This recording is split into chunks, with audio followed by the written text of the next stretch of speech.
Irene Guenther, thank you so much for talking to me today. Your class is coming up. It's called A History of Capitalism, starting October 15th. Um, so we have some questions for you. Your class kicks off at a point in history when feudalism shifts into capitalism. So why that particular moment? Why do you start there? Because I think if we don't understand what came before capitalism, we won't really understand capitalism. So there's that part of it. Like you almost have to understand the system that capitalism replaced Mhm. to understand how capitalism developed the way it did and where it did and why it did. So we'll start in feudalism because it's really at that point when feudalism starts breaking apart and capitalism begins to emerge, that Europe moves into what we call modernity or the modern age. So we're going sort of from the medieval world to the modern world as we know it.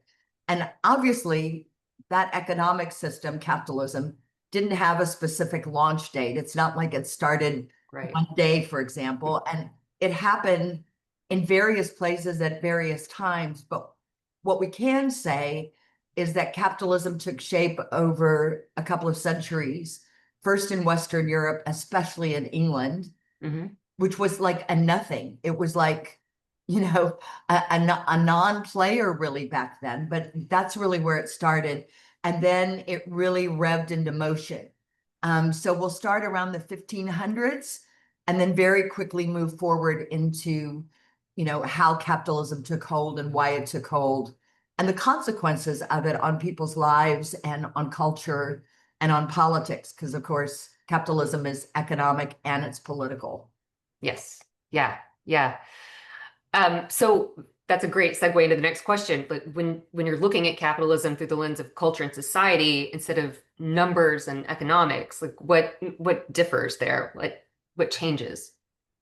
Yeah, because if we just look at it in terms of economics, we really lose sight of what a monster change it was to the way people lived and the way people worked and where they lived, for Hmm. example. Hmm. And although, human beings have been trading with each other in various forms for, thousands of years, Eons. Yeah. this is a completely different form of a market. There's Mhm. always been markets, but this is a completely different form. And for us to understand how it became the dominant form and the consequences of that on people and on equality and on social structures and all of that. Sorry about my dogs.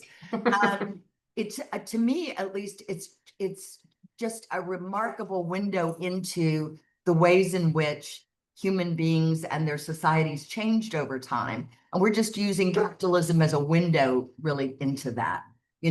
There's some Mhm. military historians or economic historians, or in my case, I'm a social and cultural historian.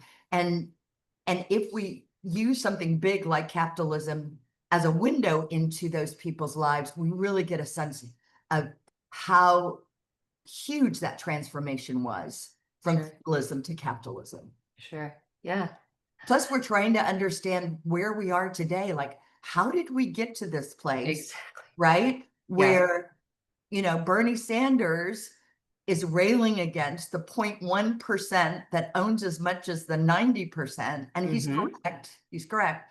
And Donald Trump runs as president and wins by saying the system is rigged, right? Hmm. Hmm. Now, it may be rigged in one way or another, and it looks like the tax cuts, for example, are going mostly to the wealthy and to corporations, but that message resonated to a lot of people that the system is rigged. So in some ways, we're at this moment or juncture, I guess, in capitalism, where a large majority of people are saying, this is not working for me anymore.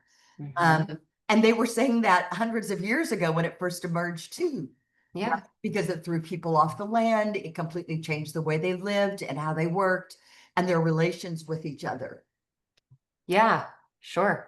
So some people say it sparks innovation and raises standard of living. Some people would disagree and say that it's fueling inequality, exploitation, et cetera.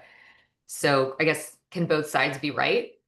Yes. I think Absolutely. I Yeah. think both sides can be absolutely correct.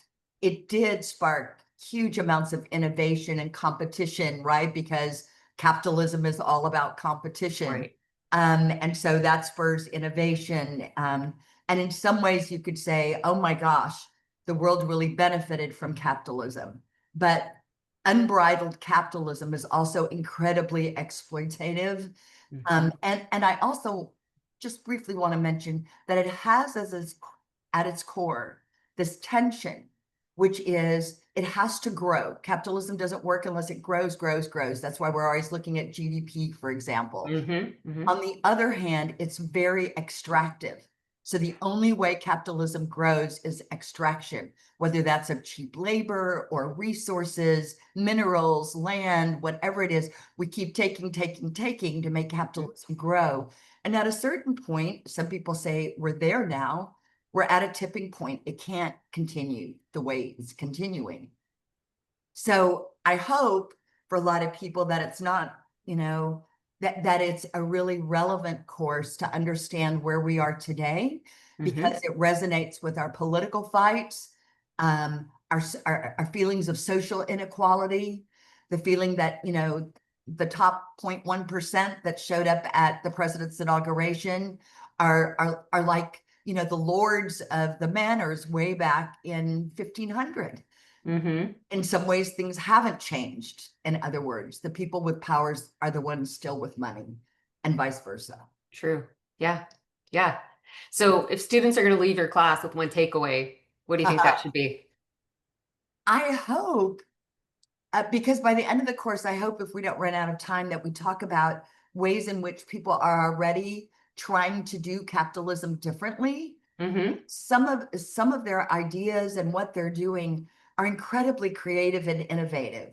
Hmm. And so individuals on their own, since governments aren't really doing it, to a certain extent, are trying to make a nicer, kinder, more humane capitalism is the best way I Hmm. know how to put it. So I guess one thing I'd like for people to take away is, look, human beings came up with this system. So human beings could come up with something else. Hmm. We're not, just because we've been capitalist for so long doesn't mean we can't try new things. And in fact, during the course, students will learn that for a short while, the United States did have a more humane form of capitalism. And we'll talk about that and why we ended up discarding it and going to what we call free market capitalism, which is like no guardrails, no regulation, Right. which has really upped the inequality a lot.